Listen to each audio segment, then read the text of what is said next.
Selamat hari Minggu. Saya percaya semua masih mengalami sukacita Roh Kudus. Edisi Voice of Pentecost kali ini akan membahas hidup yang dimotivasi oleh Roh Kudus.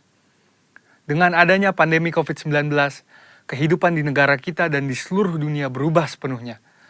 Sekarang gereja tidak bisa lagi secara maksimal menemani jemaat dalam pergumulannya secara fisik, sebab semuanya dibatasi oleh penggunaan teknologi untuk berkomunikasi. Di mana dulu kita bisa dengan bebas beribadah di gedung gereja, konseling tatap muka, berdoa bersama dalam rumah doa. Sekarang semuanya harus dilakukan secara online. Mungkinkah Tuhan mengizinkan semua hal ini terjadi? Tuhan mengizinkan hal ini untuk terjadi supaya setiap orang mulai memperhatikan kondisi dan pertumbuhan rohani masing-masing. Salah satunya adalah supaya kita bisa menggunakan waktu ini untuk membangun hubungan yang lebih intim dengan Tuhan. Sangat penting bagi kita untuk bisa membedakan arti pengertian dan pengalaman. Memasuki masa yang baru ini, kita harus mengalami Tuhan secara pribadi. Mungkin dulu pengenalan kita akan Tuhan hanya sebatas apa yang dikatakan oleh pembicara atau apa yang diajarkan oleh guru kom saat kelas. Tetapi sekarang, kita harus berusaha untuk mengalami dan mengerti peran Roh Kudus dalam kehidupan kita secara pribadi. Roh Kudus memiliki berbagai macam peran dalam kehidupan pribadi seseorang. Yang pertama adalah sebagai penolong. Roh Kudus sebagai penolong yang diutus Tuhan kepada kita. Dalam masa-masa seperti ini, kita perlu meminta dan mengandalkan pertolongannya dalam kehidupan kita. Kedua adalah sebagai roh kebenaran. Roh Kudus memimpin kita untuk memahami seluruh kebenaran firman Tuhan. Kita perlu melatih diri kita untuk lebih peka dalam mendengar bimbingan Roh Kudus dalam kehidupan kita. Yang ketiga adalah sebagai penghibur. Roh Kudus memberikan dan memulihkan rasa aman dan nyaman, bahkan dalam situasi yang tidak memungkinkan bagi akal manusia. Keempat adalah sebagai sumber kuasa. Kisah Para Rasul 1 ayat 8 berkata, Roh Kuduslah yang memberi kita kuasa yang memampukan kita untuk melakukan pekerjaan Tuhan. Kelima adalah memilih dan menentukan peran dalam pelayanan. Roh Kudus bukan hanya memakai, tetapi juga bisa menentukan posisi, lokasi, dan peran seseorang di dalam pelayanan. Contohnya, Stefanus dipilih untuk pelayanan meja, Petrus dipilih sebagai rasul, dan saudara juga bisa dipilih oleh Roh Kudus dalam pelayanan di bidang masing-masing. Keenam adalah mengurapi. Pengurapan yang berasal dari Roh Kudus inilah yang akan mengajar orang Kristen dalam setiap pemikiran, keputusan, dan langkah yang diambil. 7. Roh Kudus memberi perintah. Roh Kudus memberi rema dan firman yang harus kita terima sebagai perintah untuk dilaksanakan. Oleh sebab itu, perintah-perintah yang diberikan oleh Roh Kudus selalu membuahkan hasil yang baik bila kita percayai dan kita taati. Yang kedelapan adalah memimpin. Roh Kudus akan memimpin kita masuk ke dalam jalan dan rencana Tuhan atas hidup kita. Pimpinan Roh Kudus akan menciptakan manusia yang tidak lagi hidup untuk dirinya sendiri, melainkan untuk Kristus. Yakobus 4 ayat 8 berkata, Mendekatlah kepada Allah, maka Ia akan mendekat kepadamu. Hal ini penting khususnya dalam masa-masa yang kita sedang alami saat ini.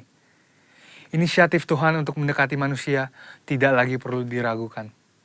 Yohanes 3 ayat 16 berkata, Karena begitu besar kasih Allah akan dunia ini, sehingga Ia telah mengaruniakan anaknya yang tunggal, supaya setiap orang yang percaya kepadanya tidak binasa, melainkan beroleh hidup yang kekal.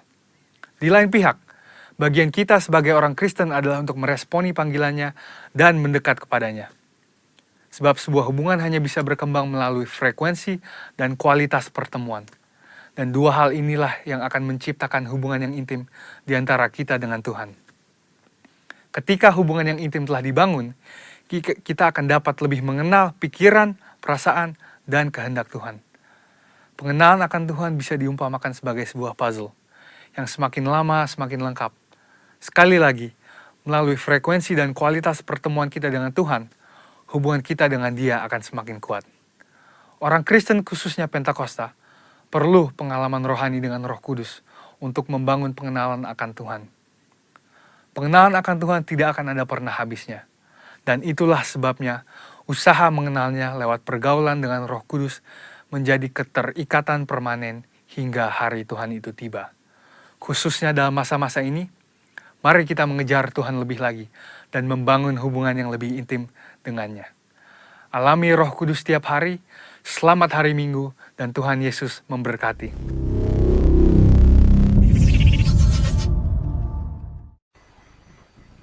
Shalom semuanya, selamat pagi. Shalom semuanya. Halo. Haleluya. Bersyukur kita bisa berjumpa kembali dengan saudara di tempat ini. Kita akan memulai ibadah kita. Kita persiapkan hati kita untuk memuji dan menyembah Tuhan. Sebelum kita memulai ibadah kita persatukan hati di dalam doa.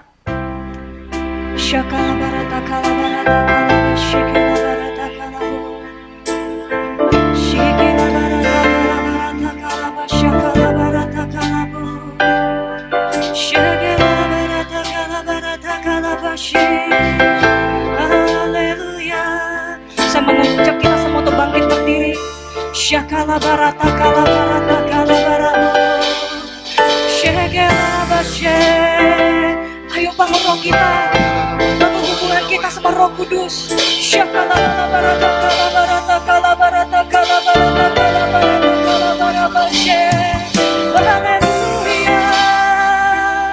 Shakala bashe. Shakala bashe. Terima kasih Yesus. Terpujilah Engkau Allah yang maha tinggi, Allah yang hidup, Allah yang kami sembah di dalam nama Yesus Kristus. Kami sangat-sangat bersyukur ya Bapa, kalau sampai hari ini Tuhan Engkau merawat kami dengan baik ya Bapa. Terima kasih Bapa, Engkau memilih kami Tuhan, seluruh jemaat-jemaat-Mu di tempat ini yang Engkau pilih Bapa untuk Engkau selamatkan ya Tuhan Yesus. Aba Bapa, pagi hari ini Tuhan, kami datang kembali ke hadapan-Mu ya Bapa. Dan sebelum kami Tuhan menaikkan puji-pujian kami ya Bapa, kiranya Tuhan Kau tahirkan kami, kuduskan, sucikan kami, layakkan kami Bapa. Kami Tuhan menjadi jemaat yang layak memberikan puji-pujian penyembahan kepadamu ya Bapa. Pagi hari ini juga Tuhan kami berdoa bagi bangsa kami ya Bapa, bangsa Indonesia Tuhan. Kami percaya Tuhan bangsa kami ada dalam genggaman-Mu ya Tuhan. Dan kami percaya Tuhan Kau akan memulihkan bangsa kami di dalam nama Yesus Kristus ya Bapa. Berkati Tuhan para pemimpin kami mulai dari yang tertinggi sampai yang terendah ya Bapa. Biarlah Tuhan setiap kebijakan yang diambil oleh setiap pemimpin kami Tuhan, kebijakan yang mendatangkan damai sejahtera kepada setiap kami. Aba Bapa, pagi hari ini juga Tuhan kami berdoa Tuhan untuk para pemimpin kami, mulai dari Tuhan Gembala sidang kami ya Bapak Pak Niko beserta 4 wakilnya Tuhan, Pak Heron, Pak Depit ya Bapak sebagai pemimpin kami di Rayon 1I, dan juga Tuhan Pak Edwin sebagai pemimpin kami di tempat ini ya Tuhan Yesus. Kami percaya Tuhan, hamba-hamba-Mu ini Tuhan Engkau akan memberikan urapan-urapan yang baru, pewahyuan-pewahyuan yang baru ya Tuhan kepada hamba-Mu ini Tuhan Yesus. Sehingga Tuhan melalui para hamba-hamba-Mu ini Tuhan, banyak jiwa-jiwa diselamatkan di dalam nama Tuhan Yesus. Kau pakai lebih lagi Tuhan, Kau pakai lebih lagi Bapa, Pak Edwin beserta keluarga sebagai pemimpin kami di tempat ini Tuhan, untuk menyelamatkan kota Batam di dalam nama Tuhan Yesus. Aba Bapa, ibadah kami Tuhan pagi hari ini Tuhan kami serahkan ke dalam tangan-Mu. Biarlah Tuhan Engkau ya sendiri Tuhan yang beracara mulai dari awal pertengahan hingga akhir ya Bapa. Dan kami percaya Tuhan, pagi hari ini Tuhan kami akan mendapatkan perjumpaan pribadi bersama Roh Kudus dan Engkau di dalam nama Tuhan Yesus. Inilah hati kami Bapa. Kami siap Tuhan beribadah kepadamu di dalam nama Yesus Kristus. Haleluya. Amin. Berikan tepuk tangan terbaik untuk Tuhan kita yang luar biasa. Silakan duduk di dalam hadirat Tuhan. Shakala barata kala barata kala barata kala bashe. Terima kasih Yesus. Kami bersyukur Tuhan.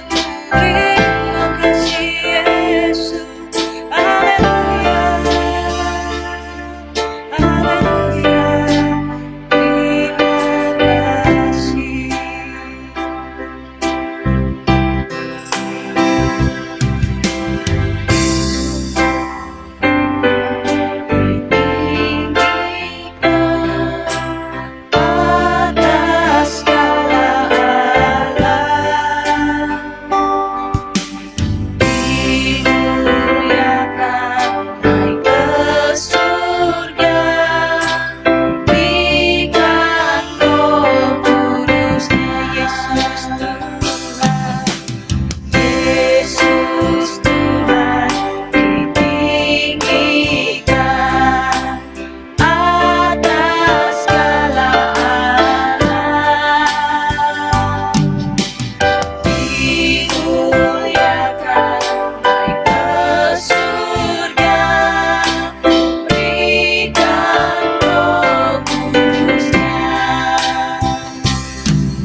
bangkit berdiri, katakan Roh Kudus. Roh Kudus. Dengan kerinduan kita menghampiri tanahnya. Katakan, kami ini hamba-Mu ya Bapa.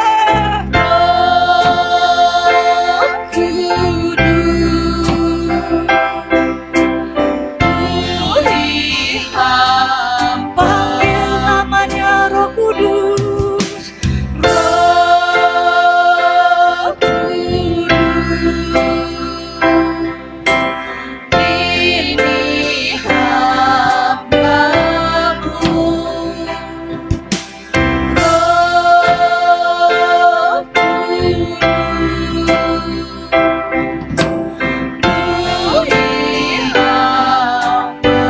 Datanglah sekarang, datanglah sekarang, penuhi kami dengan kuasa-Mu.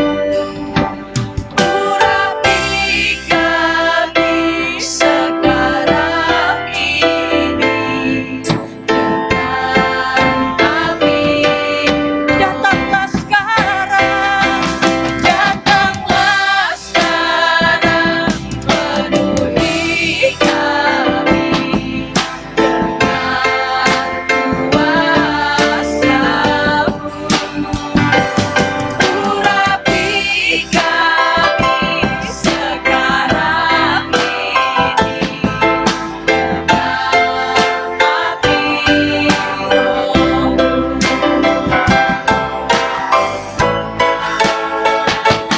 Datanglah sekarang, penuhi kami dengan kuasa-Mu. Urapi kami sekarang ini dengan api Roh, dengan api Roh-Mu.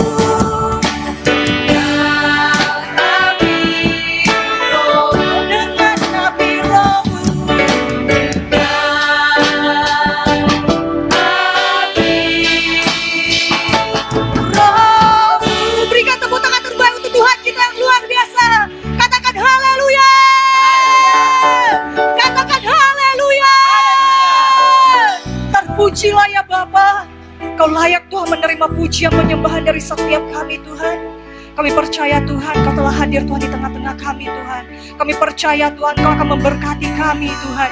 Dan kami percaya Kau akan memberikan damai sejahtera-Mu, sukacita-Mu bagi setiap kami ya Bapa. Terima kasih ya Bapa. Kami mau lebih lagi Tuhan menari, memuji, memuliakan Engkau ya Bapa pada pagi hari ini ya Bapa. Di dalam nama Tuhan Yesus Kristus kami mengucap syukur dan berdoa, kita sama-sama katakan amin. Berikan tepuk tangan terbaik untuk Tuhan kita yang luar biasa. Haleluya. Ada semangat yang baru? Amin. Ada sukacita yang baru? Amin. Ayo kita sama-sama tepuk tangan di atas kepala kita.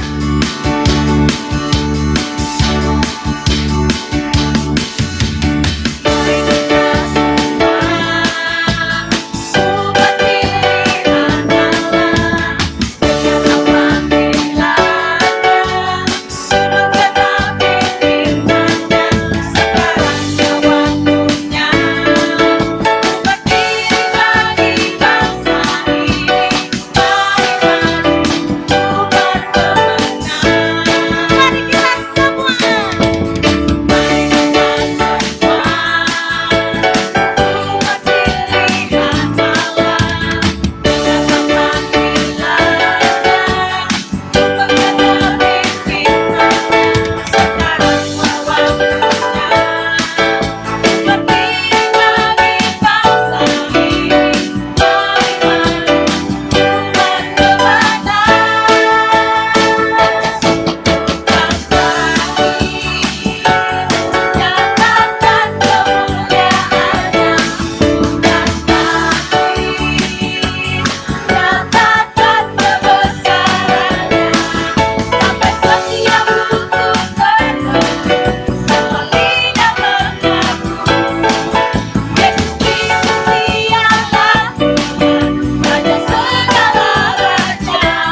Yes. Luar biasa pada pagi hari ini. Kita akan siapkan persembahan kita. Bapa di dalam surga, terima kasih Tuhan untuk pagi hari ini Tuhan. Kami bisa hadir di rumah-Mu Tuhan. Kami bisa memuji memuliakan Engkau ya Bapa. Saat ini Tuhan kami mau memberi Tuhan yang terbaik Tuhan. Doa ucapan syukur kami Tuhan. Bahkan persepuluhan kami Tuhan. Kami mau bawa Tuhan ke rumah-Mu ya Bapa. Berkati Tuhan setiap tangan-tangan yang memberi Tuhan. Biarlah Engkau Tuhan kembalikan 100 kali lipat di dalam nama Tuhan Yesus Kristus. Terima kasih ya Bapa, dan kami siap untuk memberi di dalam nama Tuhan Yesus Kristus. Kami mengucap syukur dan berdoa, haleluya, amin. Ada pengumuman untuk kita semuanya. Begitu bersyukur kita bisa beribadah di tempat ini. Tuhan begitu mengasihi kita. Bagi setiap teman-teman kita yang mau memberikan persembahan, bisa lewat BCA dengan 061 101 9881. Saya ulangin sekali lagi dengan 061 101 9881 atas nama Mimi. Sehingga saudara bisa melakukan persepuluhan atau persembahan ucapan syukur bisa ke rekening BCA. Bagi saudara-saudari masih belum ikut kul umum, kul youth di hari Rabu, dan ibadah GC online Zoom di setiap hari Sabtu, bisa menghubungi dengan 0822 8332 1990. Kami mengucap syukur untuk kita semuanya untuk hadir pada pagi hari ini. Saya percaya kita akan memberikan yang terbaik lewat pujian penyembahan, sehingga pada saat kita hadir di tempat ini, kita akan diberkati oleh Tuhan. Amin. Haleluya. Kita persiapkan hati kita untuk menerima firman Tuhan pada pagi hari ini. Yes, Lord Jesus.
Cinta kau selalu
ku mau menyembah, ku selalu sembah.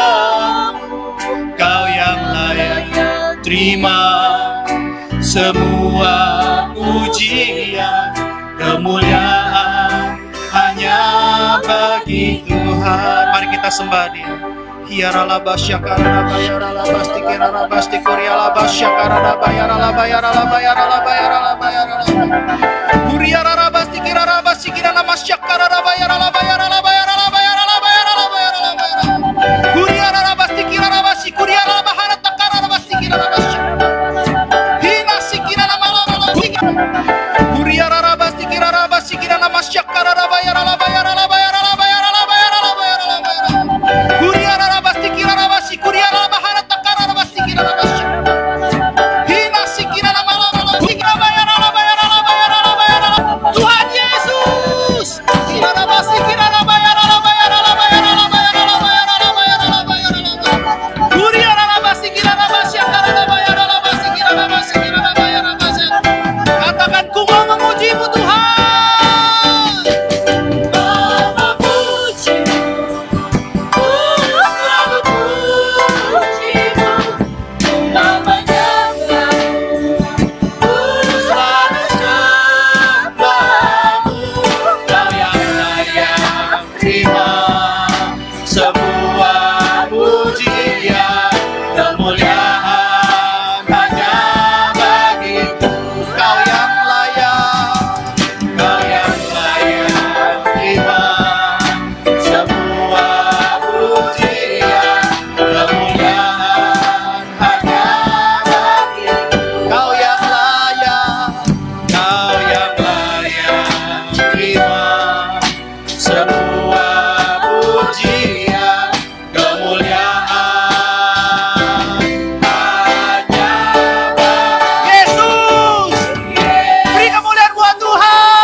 Terima kasih ya Bapak. Kalau kami sampai hari ini boleh beribadah, semua karena kemurahan Tuhan. Kalau kami sampai hari ini boleh diberikan nafas kehidupan, semua karena kemurahan Tuhan. Kalau kami sampai hari ini boleh bertemu dengan saudara seiman kami, bahkan bertemu dengan wajah-Mu, itu semua karena kemurahan Tuhan. Aba Bapa, urapi kami semua dengan Roh Kudus-Mu, buat kami mengerti, memahami, bahkan terpaterai menjadi pelaku firman-Mu sampai kedatangan kedua kalinya di dalam nama Tuhan Yesus. Urapi biar mulut hamba Tuhan dalam menyatakan isi hati-Mu. Biarlah ada kuasa perkataan sorgawi yang mampu memperbarui anak-anak-Mu di tempat ini untuk semakin hari semakin dibentuk segambar dengan Yesus di dalam nama Tuhan Yesus. Berbicaralah Abah. Kami siap duduk diam dalam hadirat-Mu untuk mendengar firman kebenaran. Kami percaya firman-Mu akan berkati kami. Berbicaralah Abah. Segala hormat, pujian, kuasa, kemuliaan, masyarakat bagi-Mu di dalam nama Tuhan Yesus Kristus. Kami mengucap syukur dan berdoa yang siap mendengar firman Tuhan, sama-sama katakan amin. Silakan duduk Bapak Ibu Saudara, pemusik boleh kembali ke tempatnya masing-masing. Shalom. Apa kabar? Yang merasakan kebaikan Tuhan dalam 3 bulan ini, lambaikan tangannya. Haleluya, puji Tuhan. Oke, hari ini saya akan membawakan firman yang dituntun oleh Roh Kudus 2 minggu yang lalu. Tetapi saya tidak sempat bawakan minggu yang lalu, karena saya juga dapat tuntunan Tuhan untuk mengikuti ibadah dari pusat. Jadi, tadi malam saya banyak berbicara dengan Roh Kudus dan dapat tuntunan Roh Kudus untuk menyampaikan apa yang Tuhan mau hari-hari ini kita lakukan. Kita percaya bahwa Tuhan Yesus adalah Tuhan yang hidup. Yang setuju katakan amin. Kita percaya bahwa Tuhan Yesus selalu merawat kita, memelihara kita dengan sempurna. Yang percaya katakan amin. Oleh sebab itu, hari ini kita akan belajar yang luar biasa, satu rahasia Alkitab yang diajarkan oleh Rasul Petrus dan diteguhkan oleh Rasul Paulus. Saya akan coba membuka introduction-nya dengan begini. Seorang guru renang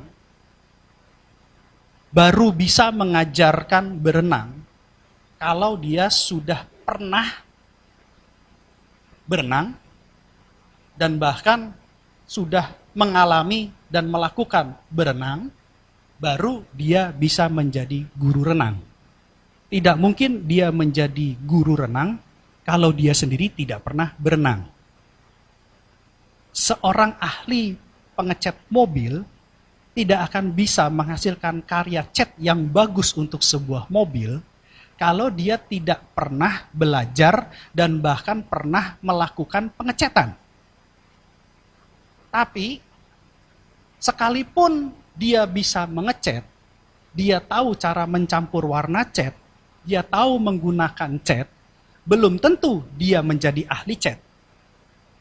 Tapi seorang ahli cat, dia harus pernah melakukan pengecatan, belajar pengecatan, mengalami pengecatan. Begitupun guru renang. Seorang guru renang, dia harus bisa berenang, melakukan berenang, dan mengalami berenang. Tetapi belum tentu orang yang pernah berenang, mengalami berenang, melakukan berenang, menjadi guru renang. Paham sampai sini? Artinya, ketika kita membagikan sesuatu, artinya kita pernah mengalami hal itu. Tapi belum tentu orang-orang yang mengalami hal itu membagikan apa yang dialami buat orang lain. Apa yang saya mau sampaikan di sini adalah, kalau kita sampai hari ini boleh sehat, itu karena kasih karunia Allah buat kita. Kalau sampai hari ini kita boleh kenal Yesus dalam hidup kita, itu karena kasih karunia Allah buat kita. Kalau sampai hari ini kita masih boleh survive di masa pandemi yang begitu sulit, yang melanda dunia, sehingga sampai hari ini perawatan Tuhan sempurna buat kita, itu karena kasih karunia Allah buat kita. Kalau sampai kita bisa ibadah hari ini,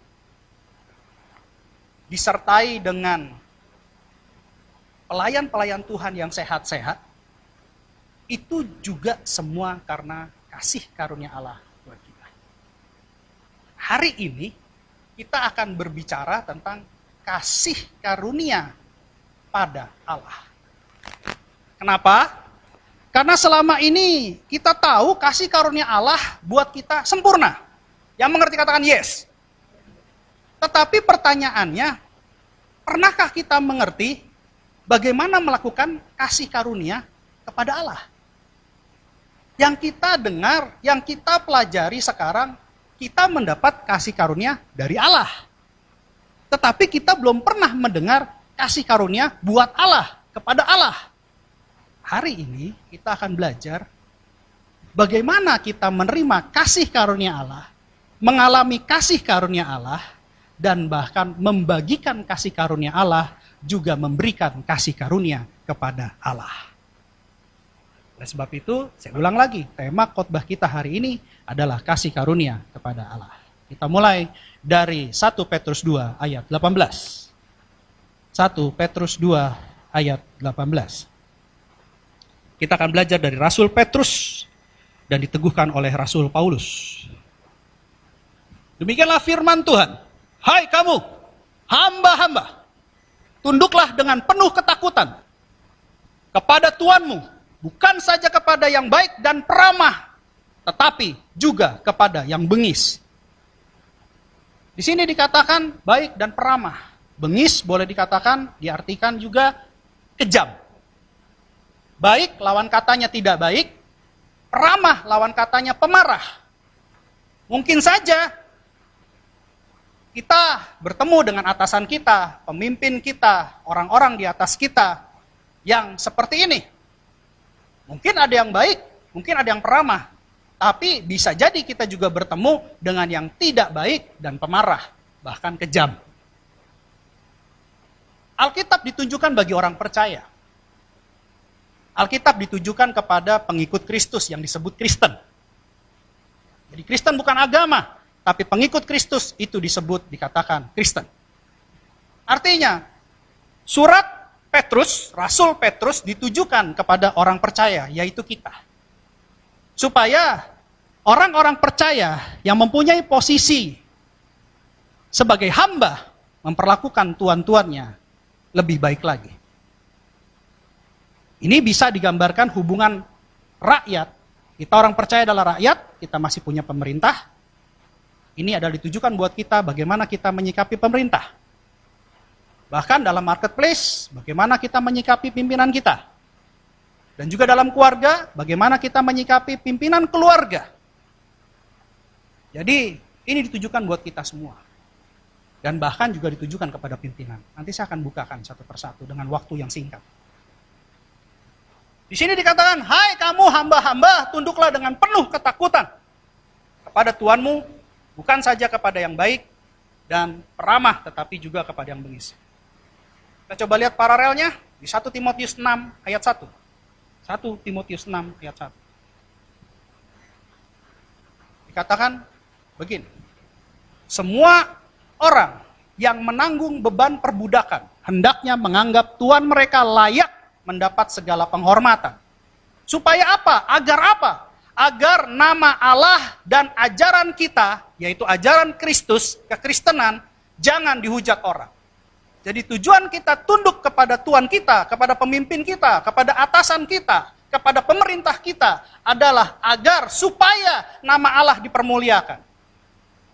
Ketika kita tunduk dengan pimpinan, dengan atasan, dengan pemerintah, dengan orang yang tinggi di atas kita, lebih tinggi daripada kita tunduk bukan menyimpang dari kebenaran. Kenapa begitu? Karena agar nama Allah dipermuliakan. Allah adalah kebenaran. Allah adalah maha benar. Makanya surat Petrus mengatakan yang tidak baik, bukan yang tidak benar. Tadi yang baik dan peramah, bukan hanya kepada Tuhan yang baik dan peramah, tetapi yang kejam. Lawan katanya yang tidak baik dan pemarah. Tetapi dikatakan bukan tidak benar. Karena kita ingin memuliakan Allah, tidak mungkin kita bekerja kepada seorang bos yang mungkin tidak baik, yang mungkin pemarah. Lalu kita ingat ayat ini, kata Pak Edwin menurut Alkitab, menurut pengajaran Rasul Petrus, kita harus tunduk. Tetapi bos ini bilang, oke, saya kasih kamu gaji besar, kamu sekarang membunuh dan merampok. Pertanyaannya, ketika kita mengikuti firman ini, apakah kita memuliakan Allah? Sedangkan Allah adalah maha benar. Allah dalam kebenaran. Artinya kita tunduk kepada pimpinan, tapi dengan satu syarat, tidak menyimpang dari kebenaran. Kalau menyimpang dari kebenaran, maka kita tidak memuliakan Allah. Kalau kita menyimpang dari kebenaran, maka kekristenan akan dihujat orang. Tapi kita melakukan agar nama Allah semakin dimuliakan dan kekristenan semakin digemakan. Yang setuju katakan amin. Ayat berikutnya, di ayat 2 dikatakan begini, ini surat Rasul Paulus kepada Timotius, anak rohaninya. Jika tuan mereka seorang percaya, janganlah ia kurang disegani karena bersaudara dalam Kristus. Melainkan hendaklah ia dilayani mereka dengan lebih baik lagi. Katakan lebih baik lagi. Karena Tuhan yang menerima berkat pelayanan mereka, ialah saudara yang percaya dan yang kekasih. Ajarkanlah dan nasihatkanlah semuanya ini. Jadi hubungan firman tadi, bahwa kita jika mempunyai atasan, mempunyai pimpinan, mempunyai pihak yang lebih tinggi yang mengatur kita harus tunduk kepada mereka. Tetapi kalau mereka orang percaya, mereka harus kita layani lebih baik lagi. Itu di sisi kita dengan memposisikan diri kita lebih rendah dibandingkan yang kita layani. Tetapi firman ini juga berlaku untuk yang lebih tinggi sebagai tuan, sebagai pimpinan, sebagai atasan. Kenapa? Karena mereka juga adalah hamba. Mereka punya Tuhan yang namanya Tuhan Yesus. Atasan, pemimpin, Tuhan punya Tuhan yang namanya Yesus. Ketika kita menjadi hamba, kita tunduk kepada Tuhan kita melakukannya untuk Tuhan Yesus. Ketika kita menjadi pimpinan, ketika kita menjadi tuan, ketika kita menjadi atasan, kita juga harus melakukan yang terbaik, memberikan yang terbaik buat hamba-hamba di bawah kita, orang-orang di bawah kita, karena kita masih hamba. Kita masih hamba yang harus mengabdi kepada Tuhan kita, yaitu Tuhan kita Yesus Kristus. Ayatnya mana Pak? Kolose 4 ayat 1. Kolose 4 ayat 1.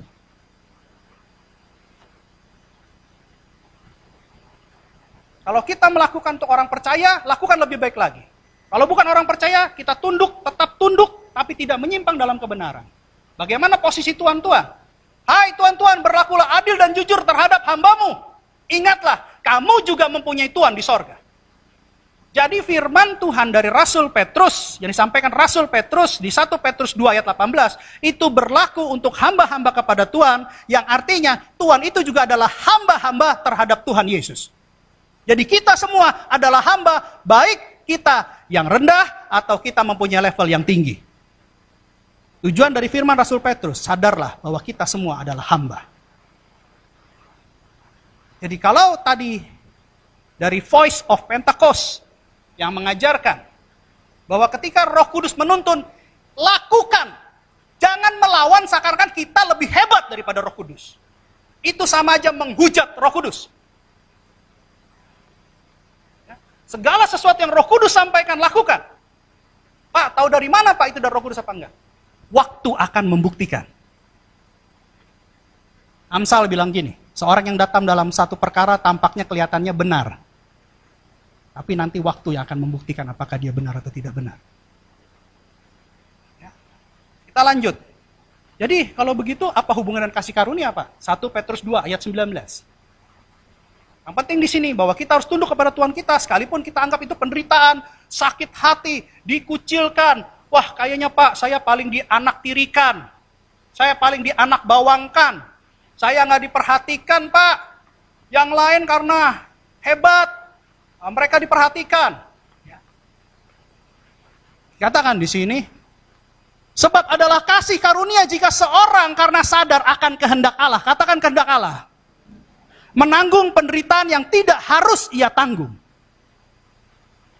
Artinya begini, ketika dia tunduk kepada pemimpin, selama dia tidak menyimpang dari kebenaran, dia ikuti dengan sabar. Walaupun dia harus dimarahi, dia harus diperlakukan dengan tidak baik, dia tetap tunduk kepada pimpinannya.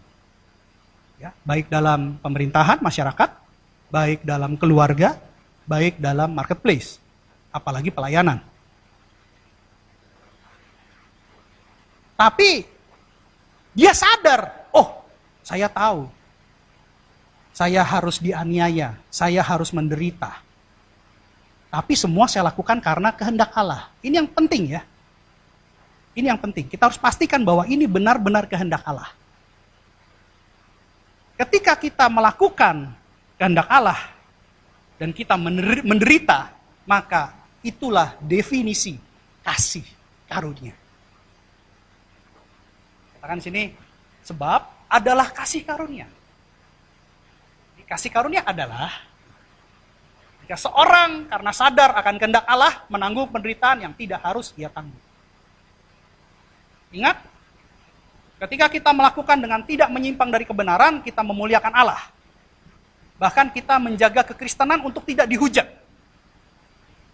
Tapi dengan catatan, penundukan diri kita tidak menyimpang dari kebenaran. Katakan, tidak menyimpang dari kebenaran. Ya, ingat kata-kata itu. Jadi tidak boleh menyimpang dari kebenaran. Lanjut di ayat 20. Sebab dapatkah disebut pujian jika kamu menderita pukulan karena kamu berbuat dosa? Kalau kita berbuat dosa, sadar atau tidak sadar, kita mengalami penderitaan, itu bukan sebuah pujian. Itu adalah hukuman. Jangan bilang kita curi handphone orang ketika kita masuk dalam penjara, terus kita bilang, aduh Pak, saya menderita karena melakukan kehendak Allah. Kalian menderita, orang itu menderita, itu karena bukan kehendak Allah. Jadi itu bukan pujian, Bapak Ibu. Itu bukan kasih karunia. Ya, tapi itu sebuah hukuman. Beda lagi. Ya, beda lagi. Tetapi jika kamu berbuat baik, dan karena itu kamu harus menderita, maka itu adalah kasih karunia pada Allah. Katakan, kasih karunia pada Allah. Jadi, kasih karunia pada Allah adalah kamu menderita, tapi itu semua karena kehendak Allah.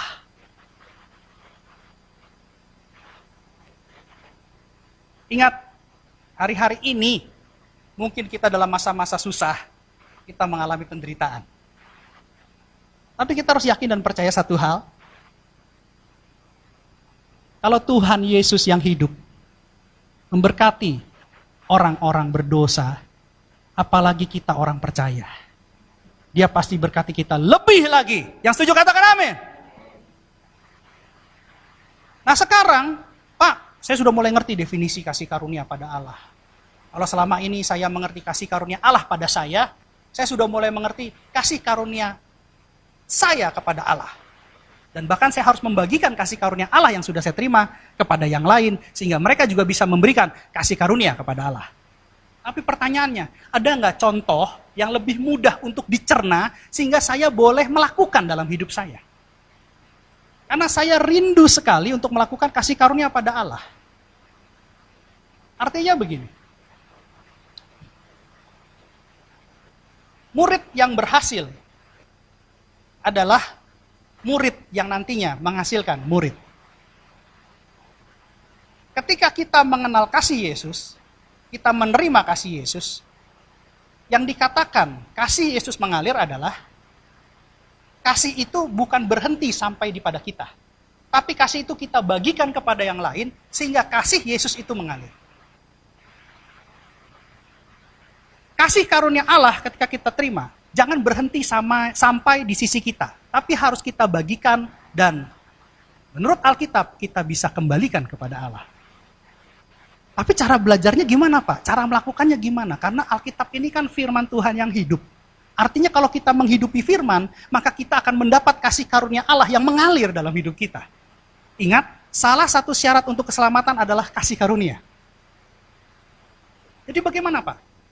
Kita belajar dari satu contoh yang sudah ada di surga, yaitu Yesus sebagai tauladan kita. Kita buka 1 Petrus 2 ayat 21.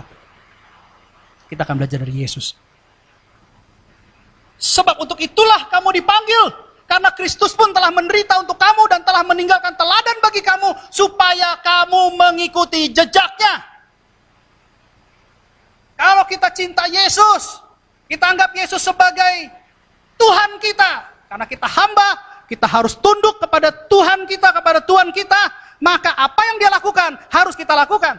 Apa yang Dia perintahkan, harus kita lakukan. Kita belajar dari Yesus. Apa yang Yesus lakukan, karena Dia telah menderita untuk kita. Ayat 22, dikatakan begini, Ia tidak berbuat dosa dan tipu tidak ada dalam mulutnya. Yesus menderita, tetapi di dalam kebenaran. Yesus menderita, tetapi Dia tidak berdosa. Jadi, ketika kita mengerti bahwa kasih karunia kepada Allah adalah menderita karena melakukan kehendak Allah, pastikan bahwa kita mengikuti Yesus sama seperti Yesus, penderitaan yang dialami Yesus, yaitu menderita dalam kebenaran tanpa dosa.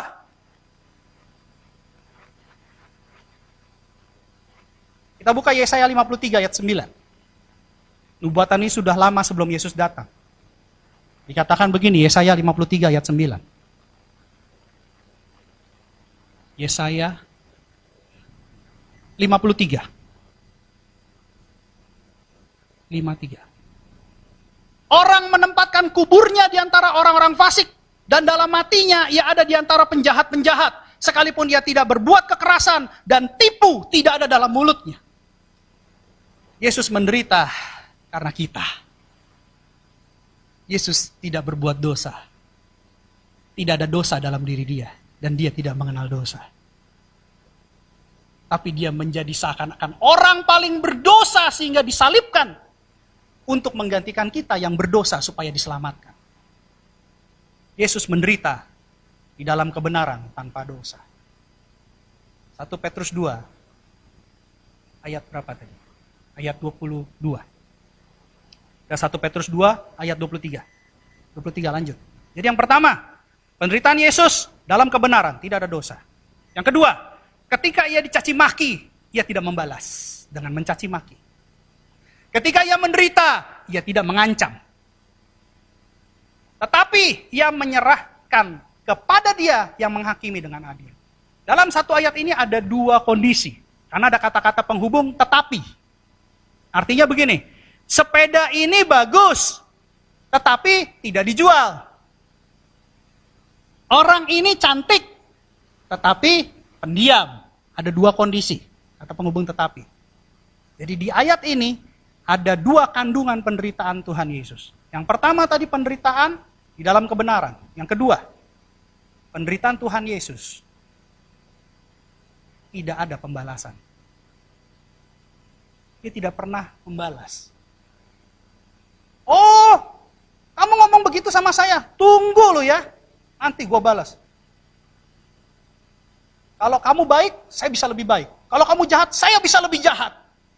Itu namanya bukan penderitaan yang patut dipuji. Penderitaan yang patut dipuji adalah ketika dia dicaci maki, dia tidak membalas dengan caci maki. Ketika dia menderita, dia tidak mengancam. Itu penderitaan Tuhan Yesus yang kedua. Lalu dikatakan, tetapi ia menyerahkannya kepada dia yang menghakimi dengan adil. Yang ketiga, sebelum Tuhan Yesus disalibkan, dia selalu bercerita tentang cara kematiannya kepada murid-muridnya. Artinya, Tuhan Yesus sadar bagaimana cara dia mati. Tetapi, dia serahkan dirinya untuk menderita bagi kita. Jadi penderitaan yang ketiga, penderitaannya dengan kesadaran. Dia tahu resiko ketika saya menyelamatkan orang ini, saya akan dihina, saya akan diancam, saya akan dimusuhi, saya akan dikata-katai. Tapi satu tujuannya, saya ingin menyelamatkan orang ini. Ingat, saya ulang lagi yang pertama, penderitaannya dalam kebenaran. Kedua, penderitaannya tanpa pembalasan. Ketiga, penderitaannya dengan kesadaran. Lanjut ayat 24. Ia sendiri telah memikul dosa kita di dalam tubuhnya di kayu salib, supaya kita yang telah mati terhadap dosa, hidup untuk kebenaran. Katakan hidup untuk kebenaran. Penderitaan Tuhan Yesus untuk menyelamatkan kita semua. Karena kalau kita tidak benar, kita tidak bisa selamat. Kalau tidak benar, tidak bisa selamat. Apalagi tidak baik. Ya, ada pengajaran di luar sana, wah kita harus berbuat baik untuk selamat. Kata siapa? Saya tidak setuju. Karena di Alkitab, untuk selamat harus benar, bukan baik. Benar pasti baik, baik belum tentu benar. Ya, kita lebih dewasa, kita harus lebih dewasa berpikir. Jangan seperti anak-anak. Dulu kita seperti anak-anak, tapi sekarang harusnya kita sudah lebih dewasa. Kita harus bisa membedakan mana baik, mana benar.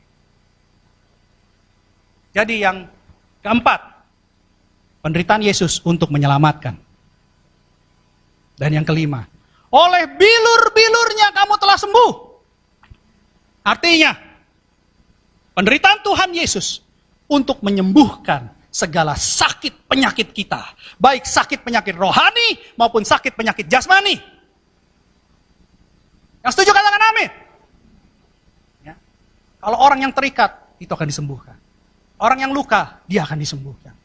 Yang punya sakit ekonomi, dia akan disembuhkan. Yang punya sakit keluarga, dia akan disembuhkan. Yang punya sakit rohani, dia akan disembuhkan. Yang mengerti katakan yes. Jadi, kita bisa belajar dari penderitaan Tuhan Yesus. Bagaimana penderitaan Tuhan Yesus menjadi kasih karunia kepada Allah. Dalam ketaatannya sebagai hamba kepada Tuhan. Sebagai hamba kepada Tuhan. Sebagai anak Allah kepada Bapanya di surga. Dia punya pendudukan diri. Dan dia menderita karena melakukan kehendak Allah. Penderitaannya yaitu penderitaan dalam kebenaran. Yang kedua, penderitaan tanpa perlawanan. Yang ketiga, penderitaan dengan kesadaran. Yang keempat, penderitaan yang membawa keselamatan. Yang kelima, penderitaan yang membawa kesembuhan. Sehingga di 1 Petrus 2 ayat 25 dikatakan begini. Sebab dahulu kamu sesat seperti domba. Mohon maaf saya sudah lihat bahasa aslinya dan ini salah. Coba KJV.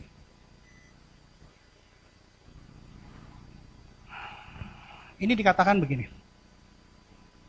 Ya, 1 Petrus 2 ayat 25. Nah, saya coba buka Alkitabnya. Coba dibuka 1 Petrus 2 ayat 25 dulu. Perhatikan ya kata yang salah, nanti saya ajarkan. Sebab dahulu kamu sesat seperti domba. Perhatikan ya. Sebab dahulu kamu sesat seperti domba. Bahasa aslinya. Perhatikan ya kata-kata ini. Sebab kamu seperti domba yang tersesat. Terbalik, penempatan kata-katanya terbalik. Ya. Coba balik lagi ke 1 Petrus 2 ayat 25. Artinya gini, sebab dahulu kamu seperti domba yang tersesat, tetapi sekarang kamu telah kembali kepada gembala dan pemelihara jiwamu. Dulu orang-orang menunggu Mesias. Dulu orang-orang menunggu Yesus Kristus. Siapa yang akan menyelamatkan mereka? Tetapi sekarang Tuhan Yesus telah mati di salib menebus kita. Dulu kita domba yang gak punya gembala. Domba yang tersesat, kita gak tahu harus kemana. Gimana kita harus mendapat kebenaran. Gimana kita harus diselamatkan. Tapi sekarang Yesus sudah mati di kayu salib untuk menjadi gembala kita dan memelihara jiwa kita untuk diselamatkan. Katakan amin. Kita sudah tidak seperti domba sesat lagi. Kesimpulan khotbah hari ini. Ya. Ingat, kita sebagai hamba harus tunduk kepada Tuhan. Dan hai pemimpin, ingat, engkau juga adalah hamba yang harus tunduk kepada Tuhan. Kalau hamba melakukan penundukan diri kepada Tuhan, itu karena Tuhan. Dan kalau pemimpin memperlakukan dengan adil dan jujur kepada hamba, itu juga karena Tuhan. Jadi segala sesuatu lakukanlah untuk Tuhan. Ketika kita menderita dalam kebenaran, menderita tanpa pembalasan, menderita dengan kesadaran karena melakukan kehendak Allah, dan pada akhirnya, dengan penderitaan kita bisa membawa jiwa-jiwa di luar sana kepada keselamatan dan kesembuhan oleh Yesus Kristus, maka itulah kasih karunia kepada Allah. Karena di sini ada ayat kunci, saya mau kasih tahu, coba balik ke ayat 24. Perhatikan di sini. Katakan ia sendiri. Berarti sang juru selamat dan sang penyembuh hanya satu orang, yaitu Yesus namanya. Ketika kita menderita, pastikan kita membawa jiwa-jiwa itu kepada Yesus. Jangan membiarkan diri kita menempatkan posisi Yesus. Karena di sini hanya ia sendiri. Tidak ada dua orang, ia sendiri. Hanya satu orang yang namanya Mesias, yaitu Yesus Kristus. Dia bukan hanya menyelamatkan, tapi menyembuhkan. Pemusik saya undang untuk maju ke depan.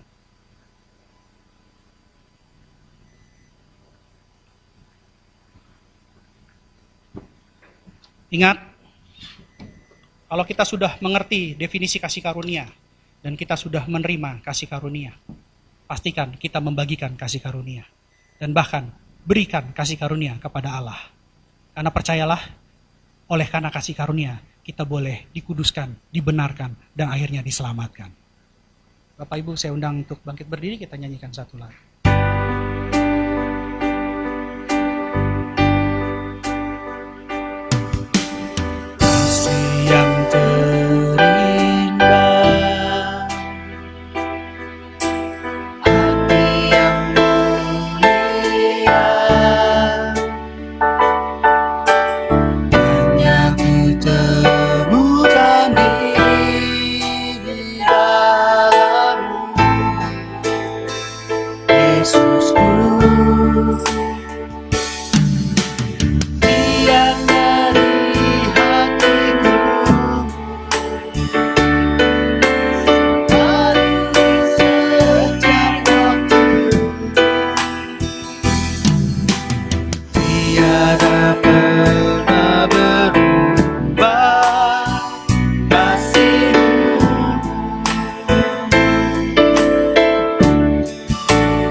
Terima kasih ya Bapak buat firman kebenaran.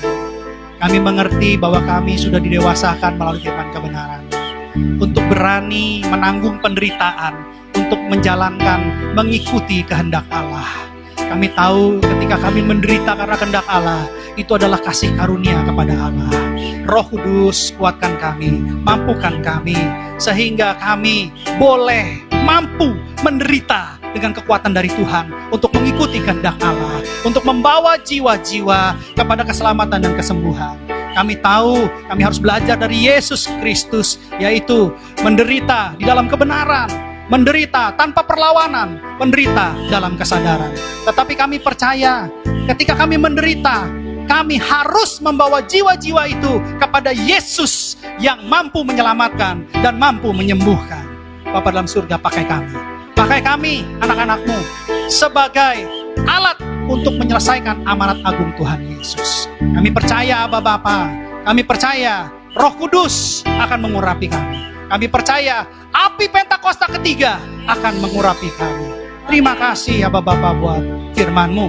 Materaikan firman-Mu ke ruang tanah hati mereka, sehingga ke bawah berakar, ke atas berpucuk, dan menghasilkan buah-buah lebat dan manis yang bisa dinikmati oleh kami, keluarga kami, teman-teman kami, bahkan lingkungan di sekitar kami, untuk hormat dan kemuliaan-Mu di dalam nama Tuhan Yesus.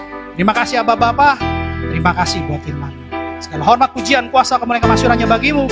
Dalam nama Tuhan Yesus Kristus, kami mengucap syukur dan berdoa. Yang sudah menerima berkat Tuhan sama-sama katakan, amin. Silakan duduk Bapak Ibu Saudara. Kita akan lanjutkan dalam perjamuan kudus. Perjamuan kudus diperuntukkan bagi anak-anak yang berusia 12 tahun dan orang percaya. Setiap kali kita masuk dalam perjamuan kudus, kita akan ingat ayat ini.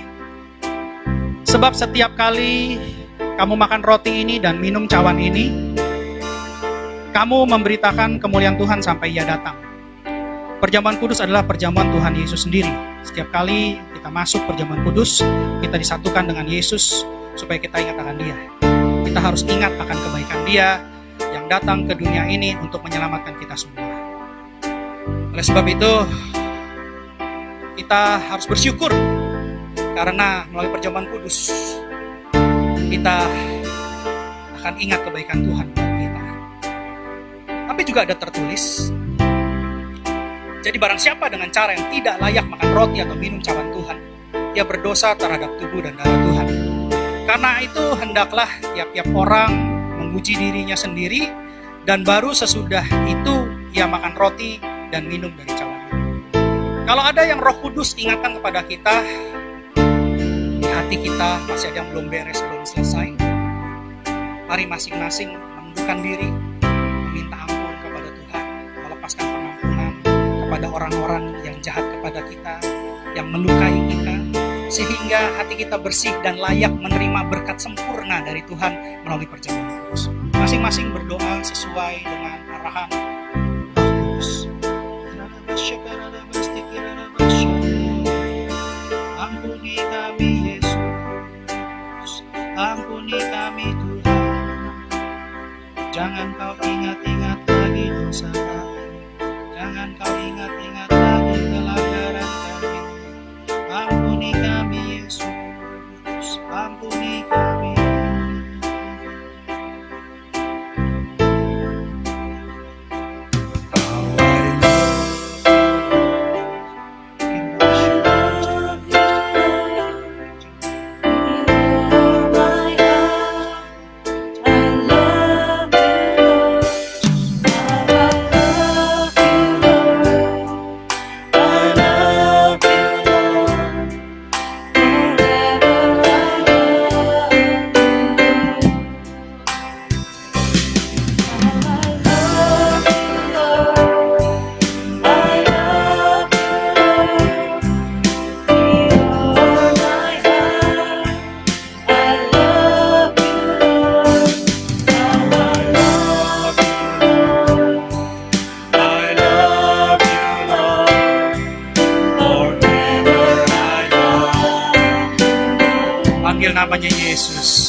telah kuteruskan kepadamu telah aku terima dari Tuhan, yaitu bahwa Tuhan Yesus pada malam waktu ia diserahkan mengambil roti, angkat roti di tangan saudara tinggi-tinggi, dan sesudah itu ia mengucap syukur atasnya, ia memecah-mecahkannya dan berkata, inilah tubuhku yang diserahkan bagi kamu, perbuatlah ini menjadi peringatan akan aku. Saudara-saudara yang terkasih dalam Kristus Yesus, bukankah roti yang kita pecah-pecahkan adalah persekutuan dengan tubuh Kristus? Marilah kita makan di dalam nama Tuhan Yesus.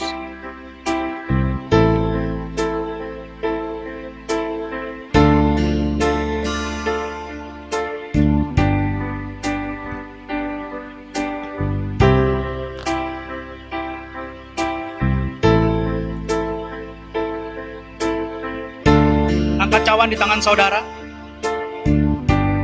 Demikian juga ia mengambil cawan sesudah makan lalu berkata, cawan ini adalah perjanjian baru yang dimateraikan oleh darah. Perbuatlah ini setiap kali kamu meminumnya menjadi peringatan akan aku. Saudara-saudara yang kasih yang dalam Kristus, bukankah cawan yang kita minum dengan ucapan syukur adalah persekutuan dengan darah Yesus? Minumlah dalam nama Tuhan Yesus.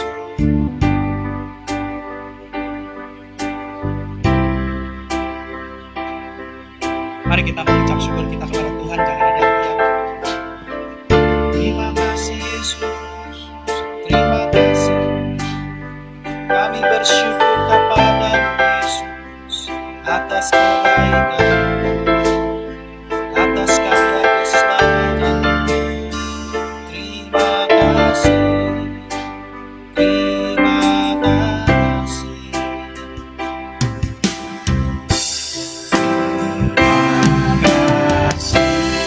Yesus, terima kasih. Yesus,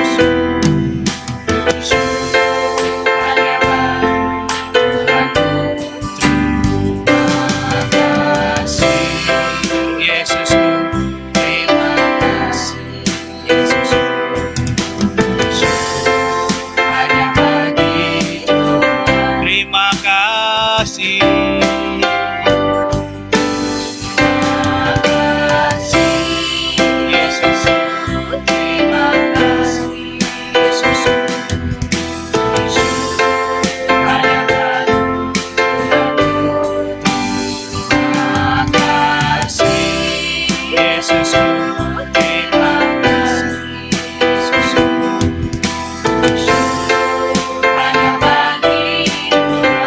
Puji syukur, hanya bagi Tuhan. Puji syukur, hanya bagi Tuhan. Mari kita siapkan diri kita untuk menerima berkat yang terbaik dari Tuhan. Mari kita buka kedua tangan kita dan pintu hati kita selebar-lebarnya di depan Tuhan. Kekasih-kekasih Kristus, sama seperti engkau membuka kedua tanganmu dan pintu hatimu di hadapan Tuhan, pintu surga saat ini juga terbuka di hadapanmu.